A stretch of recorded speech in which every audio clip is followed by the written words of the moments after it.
तो देखो, मैं कमेंट सेक्शन पढ़ रहा था, ठीक है? जो 7 साल ड्रॉप वाला जो कमेंट सेक्शन है वो।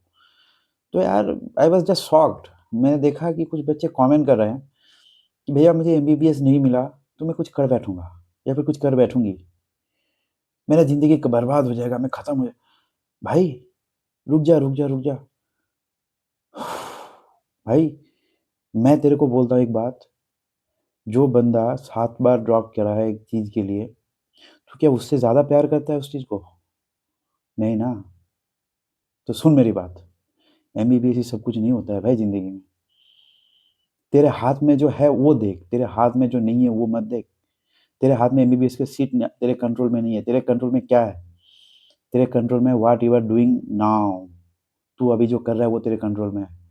इसीलिए तेरे को अभी क्या करना चाहिए? पढ़ाई करना चाहिए। पढ़ाई तेरे कंट्रोल में है, ना कि एमबीबीएस तेरे कंट्रोल में है। अगर पढ़ाई अच्छे से करा तो तू आशा कर सकता है कि हाँ तुझे मिल जाएगा। लेकिन ऐसा नहीं कि एमबीबीएस नहीं मिला तो बर्बाद हो जाएगा। ऐसा नहीं होता। मैं एमबीबीएस को छोटा नहीं कर रहा हूँ। आप लोगों के माइंड सेट को समझा रहा हूँ। ऑब्सेशन में जाना अच्छी बात नहीं है। किसी चीज़ को पाने का चाहत अच्छी बात है, लेकिन ऑब्सेशन अच्छी बात नहीं है। ऑब्सेशन इंसान को ख़त्म कर देता है। आप लोगों के हाथ में जो है अभी, वो करो ना। आप लोगों के हाथ में जो नहीं है, उसको उसके पीछे क्यों भागना है? अभी प्रेज़ेंट में देखो, प्रेज़ेंट में क्या है? प्रेज़ेंट में एक बुक है, एक पेन है और नोटबुक है, उसको देखो ना। कहाँ यार एमबीबीएस नहीं मिला तो मिला तो ये करूँगा, नहीं मिला तो वो करूँगा। ये चीज़ें थोड़ी देर के लिए मैं एक चीज़ बात बताता हूँ। अभी ये जो 4 महीना है ना भाई, 4 महीना you need to behave like a machine. You need to behave like a machine without any emotion. अपने इमोशन को बिल्कुल बाहर फेंक दो। एकदम मतलब मशीन वाला जानवर बन जाओ और पढ़ाई, पढ़ाई, पढ़ाई, पढ़ाई बस। मिला तो नहीं कुछ नहीं, नहीं मिला तो फिर भी कुछ नहीं। बस मुझे ये जानना है कि मैं अपना 100% देता हूँ। उसके बाद मुझे जो मिले मैं एकदम कबूल करने के लिए तैयार हूँ। अगर ऐसा सोचोगे ना भाई तो डिप्रेशन कहाँ चला जाएगा, कहाँ उड़ जाएगा। मैं ये आपको बोलने के लिए कैपेबल हूँ क्योंकि मैंने वो चीज़ें फेस किया है, ठीक है? मैंने वो चीज़ें फेस की। मेरे साथ तो और भी कुछ हो गया था। सोचो मैं तिल-तिल करके मेरा मार्क्स जोड़ा था उस टाइम पे। तिल-तिल करके मार्क्स जोड़ा था। आप लोग 350 में हो और आपको लगता है कि एमबीबीएस नहीं मिला तो खत्म। सोचो उस बंदे का हालत क्या है, 350 से 650 तक जाने के बाद फिर से नीट एग्ज़ाम में एकदम मुँह के बल गिर गया। उसके बाद भी खड़े होके मैं आपको बोल रहा हूँ क्योंकि इसीलिए मैं आपको बोलने का मादा रखता हूँ और बोलूँगा भी मैं आपको। एज़ ए बड़े भाई आप समझ सकते हो। हो सकता है कुछ लोगों को मेरी बात बुरा लगे, बुरा लगना नहीं चाहिए। आप लोग क्या है ना, ये सब चीज़ें बोल देते हो, कुछ लोग कर भी देते हैं। मुझे बहुत बुरा लगा ये चीज़ सुन के कि मैं कुछ कर लूँगा। ये कोई कोई सॉल्यूशन है भाई? कुछ कर लूँगा मतलब कुछ भी? एमबीबीएस सब कुछ है? अगर एमबीबीएस सब कुछ है ना तो उसके लिए पढ़ाई कर, बहुत सारा पढ़ाई कर। जितने भी प्रीवियस ईयर क्वेश्चन है वो कर, तेरे कंट्रोल में वो है। तेरे कंट्रोल में ये नहीं है, कुछ कर लूँगा यार खुद भी बोलता है। अभी लड़ाई में अभी अगर मैदान छोड़ के भागने की तैयारी कर रहे हो, तो जब पेशेंट आईसीयू में होगा तो आपके सामने होगा, पूरा परिवार आपकी तरफ देखेगा और बोलेगा कि डॉक्टर साहब ही सब कुछ करेंगे। तब अब क्या होगा आपकी हालत? डॉक्टर बनने आए हो आप। कोई भी बंदा जो डॉक्टर बनने के लिए आया है वो ऐसा नहीं करता। एज़ ए डॉक्टर आपको मेंटली बहुत स्ट्रांग होना चाहिए सबसे पहले। जितना मेंटली आप स्ट्रांग होंगे उतना आप अच्छा डॉक्टर बनोगे। मैं कुछ कर बैठूँगी, कुछ कर लूँगी, कुछ कर लूँगा, मैं पागल हो जाऊँगी, मैं पागल हो जाऊँगा। भाई वही तो नहीं होना है। वही तो आपके आपको नीट का एग्ज़ाम क्यों होता है? यही आपका स्टेमिना चेक करा जाता है। कुछ लोग यहाँ पे भी फेल हो जाते हैं। क्योंकि ये वीडियो देखो भाई, हो सकता है आप लोगों को टाइम पास लगे, लेकिन ये वीडियो बहुत ज़रूरी है। क्योंकि कुछ बच्चे होते हैं जिनको जो पागल हो जाते हैं इसके पीछे, पढ़ाई में बहुत अच्छा पढ़ाई करता है। लेकिन उसको क्या है ना, ये चीज़ें दिमाग में इतना ज़्यादा इमोशनली अटैच हो जाता है कि इमोशनली अटैच क्यों होना है इतना? चलो कुछ पॉइंट में लेता हूँ आप लोगों का। गिल्ट, सबसे पहली बात तो ये है, कुछ चीज़ें आप लोगों को सही करना है। ये जर्नी में 4 महीना बचा है, 4 महीने में कुछ चीज़ें आप लोगों को सही करना है। मैं पॉइंट बाय पॉइंट बताऊँगा। सबसे पहला पॉइंट है गिल्ट। क्या हुआ? अगर आज आपको ऐसा लगता है कि आपने पूरा साल बर्बाद कर दिया, क्या होगा इससे? क्या होगा इससे? बताओ? कुछ नहीं होगा। अगर आपने पूरा साल बर्बाद कर दिया है, वापस आएगा ये सोच के? आएगा? नहीं आएगा ना।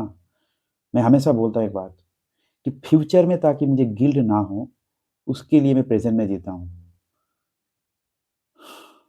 ना कि प्रेज़ेंट में गिल्ट करूँ। नहीं, प्रेज़ेंट में जो गिल्ट करता है, वो बेवकूफ़ है। फ्यूचर में जो गिल्ट के डर से प्रेज़ेंट को जीता है ना, वो सबसे ईमानदार होता है अपने काम पे। अपना 100% दो, तब देखना गिल्ट कहाँ पे आता है फ्यूचर में। लेकिन अभी जो हो चुका है, वो आपके कंट्रोल में नहीं है भाई। जब भी आपको डिमोटिवेट फ़ील होगा, आप मेरे ये चेहरा देख लेना, ये वीडियो देख लेना। गिल्ट जब भी फ़ील होगा। आप एक बात बताओ, प्रैक्टिकल सी बात है, आपका वो टाइम वापस आएगा? नहीं आएगा ना। अभी आपके हाथ में क्या है? एमसीक्यू सॉल्व करना है। और एमसीक्यू सॉल्व करो फिर। क्या यार इधर-उधर घूम रहे हो? कुछ भी यार, बाद में बोलते हो कि नहीं मिला तो कुछ कर लूँगा। ऐसा नहीं होता है भाई। फिर और एक प्रॉब्लम ये है कि ज़ीरो से स्टार्ट कर रहे हो भैया। यार ये कमेंट मैं देख-देख के पक चुका हूँ। मुझे अच्छा लगता है, कमेंट करो, मैं कमेंट करने की मना नहीं कर रहा हूँ।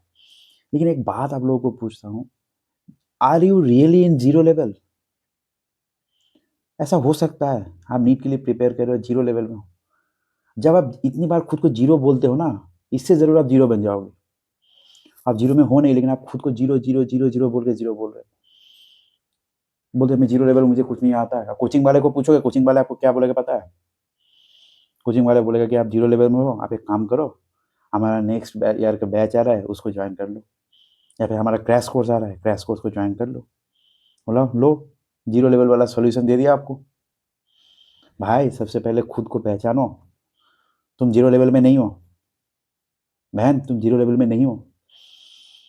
तुमको चैप्टर का नाम पता है, चैप्टर में क्या-क्या टॉपिक है ये पता है, तो तुम ज़ीरो लेवल में हो ही नहीं सकता। कोई भी चीज़ नहीं तो 100% होता है, नहीं ज़ीरो होता है रियलिटी में। आपका सिलेबस कभी 100% नहीं होगा या फिर कभी ज़ीरो नहीं होगा। इसका मतलब कुछ रिमेनिंग आपके दिमाग के अंदर है, और जो आपके दिमाग के अंदर है, उसको अगर रिटेन करना चाहते हो आप, एक काम करो, फुल सिलेबस मॉक टेस्ट लगाओ। इससे क्या होगा, जो आपने पढ़ा है पहले, आपके दिमाग में वो रिटेन कर जाएगा। रह जाएगा, दिमाग में रह जाएगा, वो बाहर नहीं आएगा। और आप एक्स्ट्रा जो पढ़ रहे हो अभी, सपोज़ करो आपका 50% सिलेबस कवर हुआ है या फिर 30% सिलेबस कवर है, आपने फुल सिलेबस मॉक लगाया। इससे क्या होगा, जो 30% या फिर 50% चीज़ें हैं ना, वो आपके दिमाग में रह जाएगा। वो बाहर नहीं जाएगा। और एक्स्ट्रा आप पढ़ रहे हो, पढ़ोगे, एक्स्ट्रा आप पढ़ रहे हो, पढ़ोगे। बात को समझे मेरे, क्या बोल रहा हूँ मैं? तो ऐसे पढ़ना होता है। इसलिए कोई आज से नहीं बोलेगा मैं ज़ीरो लेवल में हूँ। बोलो कि भैया मेरे को अच्छे से आता नहीं है। इससे क्या होता है, आप खुद को ज़ीरो मान बैठते हो और फिर से आप लोग बेसिक मैथ से स्टार्ट करते हो, वेक्टर, बेसिक मैथ, क्या what kinds of nonsense is that? कुछ भी कर लेते हो यार आप, मतलब यार आज मेरे बाद आप लोगों को थोड़ा बुरा लग सकता है, बहुत मैं मतलब गुस्से में नहीं, मतलब मेरे को चेहरा देख के लग रहा होगा मैं ऐसा करूँ, लेकिन नहीं, ऐसा नहीं होता है। मैं ऐसे नहीं हूँ, मैं आप लोगों का ऐसे बड़े भाई, मुझे मुझे दिख रहा है वो चीज़ें जो आप लोगों को फ़ील कर रहे हो, मैं फ़ील कर पा रहा हूँ। मैंने खुद फ़ील किया है उस टाइम पे ये चीज़ें। इस टाइम पे ब्रेन इतना प्रेशराइज़ होता है, इतना प्रेशराइज़ होता है, कोई भी बंदा आके कुछ भी बोलेगा आप लोग मान लोगे। कुछ भी बोलेगा आप लोग मान लोगे। ये क्रैश कोर्स, ये फुल सिलेबस कोर्स, अभी नेक्स्ट ईयर के लिए अभी अभी देखना कोचिंग वालों का मैं आपको टेक्निक बताता हूँ। मैं ऐसा नहीं बोल रहा कि कोई भी कोचिंग खराब है, अच्छा है, बोले देखो उन लोगों को भी बिज़नेस करने के लिए करना पड़ता है, ये मैं भी मानता हूँ। लेकिन बच्चों के लिए भी सोचना पड़ता है, चाहिए। कोई भी बैच कभी भी रनिंग ईयर में चालू नहीं करना चाहिए, लेकिन कोचिंग वाले चालू करते हैं। सारे बैच को मई महीने के बाद ही चालू करना चाहिए, ये मेरा मानना है। 4 तारीख को नीट का एग्ज़ाम है, 10 तारीख को चालू करो ना, कहाँ पे पहले चालू कर देंगे? और उससे पहले कौन-सा झुनझुना बजाएँगे सब लोग, crash course, crash course, crash course, crash course, crash course. मुझे पता है ये वीडियो बनाने के बाद बहुत लोग मेरे पीछे लगेंगे, बहुत कुछ बोलेंगे कि ये इसको तो खुद नहीं आया, खुद को नहीं। भाई मैं वो फ़ेज़ पार कर चुका हूँ, ठीक है? मुझे पता है इस टाइम पे कौन से ट्रैप होते हैं। आप लोगों को बहुत सारे ट्रैप, आप लोग अभी खुला पैसा हो सबके लिए। आप लोगों को बहुत से लोग आप लोगों को खींचेंगे अपनी तरफ। लेकिन आप लोगों को क्या है ना, मैं उन लोगों को गलत नहीं बोलूँगा क्योंकि वो लोग बिज़नेस कर रहे हैं अपना। अपना बिज़नेस के लिए वो करना पड़ता है, फिर रोज़ी-रोज़गार कैसे चलेगा? हालाँकि कुछ कंट्रोल किया जा सकता है, लेकिन वो उनके अंदर है, उनको मैं कोई क्वेश्चन मार्क नहीं कर सकता। लेकिन आप लोगों को मैं बोलूँगा, आप लोग खुद तो बड़े हो ना, खुद तो पहचान पाते हो ना। ज़ीरो में हो, फिर से ज़ीरो से स्टार्ट करो, बेसिक मैथ से स्टार्ट कर रहा है, उधर some basic concept of chemistry में व्हाट इज़ मोल? वहाँ से स्टार्ट कर रहा है, मोल क्या है? और सब कुछ पता है आपको। लेकिन उसके बाद क्या होता है, फिर से आप लेक्चर देखना स्टार्ट कर देते हो। लेक्चर पूरा दिन देखने के बाद आपको नोट्स बनाने की टाइम नहीं मिलता। बस खत्म, tata bye bye good bye, गया हो जाता है आप लोगों का। अभी क्या करना है इसके लिए, अपने आप को पहचानो, देखो कौन सा वीक चैप्टर है, कौन सा आपका स्ट्रॉन्ग चैप्टर है। जो वीक चैप्टर है ना भाई, उसी का ही लेक्चर देखो। वीक टॉपिक, और मैं तो बोलूँगा कि जो वीक टॉपिक है उसका लेक्चर देखो, चैप्टर का भी नहीं। और जितना भाई हो सके उतना एमसीक्यू सॉल्व करो। आप एक काम कर सकते हो, कोई भी चैप्टर जब रिवाइज करते हो ना आप लोग, तो रिवाइज भी एमसीक्यू की तरह से ही करो। इससे क्या होगा, आपका स्पीड बढ़ेगा बहुत ज़्यादा। जैसे सपोज करो आप executive products under elimination revise करोगे, तो आप क्या करोगे, झटाक से जाके उसका प्रीवियस ईयर क्वेश्चन ले लिया, प्रीवियस ईयर क्वेश्चन को बार बार एक बार सॉल्व कर लिया। कितना टाइम लगेगा भाई, 30 मिनट लगेगा। It will hardly takes 13 minute, 30 minutes, 15 to 30 minutes, आपका पूरा चैप्टर रिवाइज हो जाएगा। ऐसे करके रिवाइज करना होता है। उसके बाद आप एनसीईआरटी पढ़ो ना। पहले आपने प्रीवियस ईयर क्वेश्चन लगा लिया, फिर आप एनसीईआरटी पढ़ो, काम हो जाएगा आपका। तो ये था जीरो से स्टार्ट वाला जो टॉपिक था, वो मैंने वो भी बोला। उसके बाद आता है फैमिली प्रेशर। बहुत से लोगों को, बहुत से बच्चियों को, I am really sorry for them, family बहुत प्रेशर दे रहा है। आप लोग अगर एक काम कर सकते हो, मेरे वीडियो अपने गार्जियन को भी दिखा सकते हो, पेरेंट्स को भी दिखाओ। मैं उन लोगों से भी ये रिक्वेस्ट करना चाहता हूँ कि इस टाइम पे आपके बच्चियाँ, ज़्यादा से ज़्यादा लड़कियाँ का होता है ये ज़्यादा, कि आप लोग शादी के लिए बोलते हो लड़कियों को, लेकिन अंकल जी या फिर आंटी जी जो मेरी बात सुन रहे हो, आप लोगों को एक रिक्वेस्ट करूँगा, ये 4 महीने अपने बच्ची पे प्रेशर मत कीजिए। और बच्चे, तुम लोगों को भी बोल रहा हूँ, उन लोगों अपने मम्मी पापा का जो डिसीजन होता है ना, वो कभी खराब नहीं होता। वो आपके फ्यूचर के बारे में बहुत ज़्यादा कंसर्न है, इसीलिए ऐसा करते हैं। तो उनको कभी बुरा भला मत कहो, समझ रहे हो ना, उनको खराब मत बोलो। वो लोग आपके अच्छाई के लिए बोल रहे हैं। वो लोग जो अच्छाई के लिए बोल रहे हैं ना, शायद आपको दिखाई नहीं दे रहा, लेकिन बहुत दूर की बात कर रहे हैं वो लोग। एक पापा कैसा होता है, एक मम्मी कैसा होता है, बाद में आप लोगों को पता चलेगा, बड़े होंगे तब पता चलेगा। अभी मैं बोल रहा हूँ तो समझो। और अंकल जी आंटी जी, आप लोगों से भी मेरा रिक्वेस्ट है, ये 4 महीना जो है ना, बच्ची को आप लोग पढ़ाई छोड़कर कुछ मत कराइए। बातें कीजिए उसके साथ, पढ़ाई के अलावा उनके साथ बातें करिए। बहुत बच्ची बहुत प्रेशर में है, बहुत टेंशन में है, बहुत डिप्रेशन में है। उसके साथ प्रेशर उसका रिलीज़ करिए, ना कि अभी शादी-ब्याह का बात करेंगे। अभी एग्ज़ाम हो जाने दीजिए, उसके बाद करिएगा ना। उसके बाद करिएगा उसके लिए डिस्कस, ये भी ज़रूरी है मुझे पता है, लेकिन उसके बाद करिएगा। अभी उन लोगों को थोड़ा स्पेस दीजिए, पढ़ाई कराइए। पढ़ाई की चीज़ें पूछिए कि बेटा कितना कैसा फ़ील हो रहा है, अच्छा लग रहा है, बुरा लग रहा है, नहीं होगा तो फिर भी कोई बात नहीं है, ऐसा समझाइए उन लोगों को। उसके बाद आता है फ़ियर ऑफ फेलियर। बहुत से बच्चों को आता है कि अगर मैं ऐसे पढ़ूँगा तो फ़ेल हो जाऊँगा, ऐसे करूँगा तो फ़ेल हो जाऊँगा। भाई तू पढ़ यार, पढ़ाई कर। फ़ेल होगा या नहीं होगा, मैंने पहले पॉइंट में बताया ना। फ़ेल होगा या फिर पास होगा, वो बाद की बात। फ़ेल होगा या पास होगा, बाद की बात है भाई। पहले अपने मेहनत तो पूरा करो। एमसीक्यूज़ लगाओ हर चैप्टर का। जितने भी प्रीवियस ईयर क्वेश्चन आपका कंप्लीट हो गया, उसके बाद आप फ़ियर ऑफ फेलियर हो रहा है आपका? नहीं ना। आपने एमसीक्यू पूरा सॉल्व नहीं करा, उसके बाद आपको डर लग रहा है कि फ़ेल हो जाऊँगा तो क्या होगा? कोई नहीं आने वाला भाई, फेलियर हो गया तब। हाँ, लेकिन जब आप सक्सेसफुल हो जाओगे तो बहुत लोग आएगा। लेकिन अगर फेलियर होंगे ना, तो किसी को कोई फ़र्क नहीं पड़ता, याद रखना। और आप लोगों को क्या लगता है कि मैं अगर फेल हो गया तो ये बंदा क्या सोचेगा? बंदा कोई आपके लिए कुछ भी नहीं सोचता या फिर सोचती, एक्सेप्ट योर मम्मी-पापा, वही सोचते हैं आपके बारे में। तो कभी भी कुछ चीज़ें होता है ना, तो अपने मम्मी-पापा से शेयर किया करो। फैमिली। और एक होता है परफेक्शनिस्ट वाला प्रॉब्लम। कुछ बच्चों को लगता है कि इस चैप्टर का मूल कॉन्सेप्ट का मैंने सुधांशु सर का लेक्चर देख लिया, उसके बाद डिवाइस क्लासेस का लेक्चर देख लिया, उसके बाद बायोमेंटर्स का लेक्चर देख लिया, फिर और एक टीचर का लेक्चर देख लिया, उसके बाद अमित महाजन सर का लेक्चर देख लिया। भाई लेक्चर ही देखना है क्या? नीट के एग्ज़ाम के दिन आपको कितने लेक्चर देखा है वो पूछेगा आपको एग्ज़ामिनर? नहीं ना। एग्ज़ाम में एमसीक्यू आएगा, लेक्चर नहीं आएगा। लेक्चर देखना मतलब आप लोगों को लगता है कि मैंने लेक्चर देख लिया मतलब मेरा पूरा कंप्लीट हो गया चैप्टर। ऐसा नहीं होता है भाई। लेक्चर देखना मतलब चैप्टर कंप्लीट?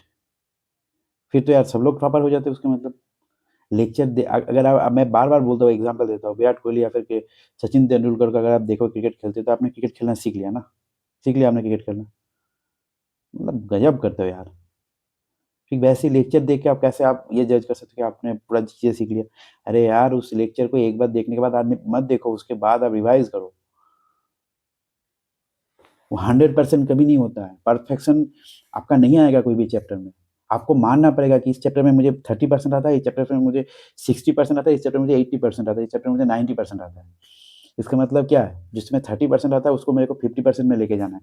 जिसको मुझे 60% आता है उसको मुझे 80% में लेके जाना है। ना कि एक बार मैं झटाक से जंप लगा के मैं 100% में चला जाऊँगा, ऐसा नहीं होता है भाई। उसके बाद आता है मॉक टेस्ट। भाई, mock test is very important. Mock test अगर आप लोग नहीं देते हो ना, याद रखना आप ड्रॉप की तैयारी कर रहे हो। मेरा पिछले साल जो भी मार्क्स बढ़ा था, मैंने 58 फुल सिलेबस मॉक टेस्ट दिया था लास्ट के 4 महीने में। तो अभी मैं आपको एक प्रैक्टिकल अप्रोच बताता हूँ मॉक टेस्ट देने का। मॉक टेस्ट अभी आप एक काम कर सकते हो, एक दिन फिजिक्स का फुल सिलेबस दे दिया, एक दिन केमिस्ट्री का दे दिया, एक दिन बायोलॉजी का दे दिया। उसके बाद फिर से एक दिन फिजिक्स का दे दिया, एक दिन केमिस्ट्री का दे दिया, एक दिन बायोलॉजी का दे दिया। मिडिल में हर टेस्ट, दोनों टेस्ट के बीच में एक गैप रखो, और हर टेस्ट को फुल सिलेबस होना चाहिए। मतलब फिजिक्स का होगा तो 45 क्वेश्चन का, लेकिन फुल सिलेबस का होगा। चाहे आप न्यूलाइट का ले लो, या फिर नीट प्रेप का ले लो, या फिर प्रीवियस ईयर क्वेश्चन बैंक से ले लो। इससे क्या होगा, आपके दिमाग आपको चीज़ें एक साथ चैप्टर को याद करवाना, मतलब सारे चैप्टर को एक साथ याद करवाना आपको प्रैक्टिस करवा देगा। नीट के एग्ज़ाम में क्या है ना, सारे चैप्टर एक साथ याद नहीं आता है, तो इसीलिए बहुत सारे लोगों का सिली मिस्टेक होता है। आप याद करके देखो, मैंने जो बोला आप अब एक बार सोच के देखो, आपने पढ़ तो सब कुछ गए थे, लेकिन एग्ज़ाम में नहीं हो रहा था, क्यों? क्योंकि आपने एक साथ सबको याद करना प्रैक्टिस नहीं करा था। ठीक है? तो एक साथ सबको याद करना प्रैक्टिस कैसे करोगे? मॉक टेस्ट से करोगे, और मॉक टेस्ट फुल सिलेबस देना है। ठीक है? तो इसको अचानक से फुल सिलेबस मॉक टेस्ट देना तो थोड़ा दिक्कत वाली बात है, तो इसको सब्जेक्ट वाइज़ पहले करो, उसके बाद तीनों को फरवरी महीने के मिडल में आप लोग पूरा 3 सब्जेक्ट का एक साथ फुल सिलेबस मॉक टेस्ट दे देना, ठीक है? तो ये था मेरा आज का वीडियो। वीडियो थोड़ा लंबा हो गया, लेकिन मैंने बहुत कुछ बोला इस वीडियो में।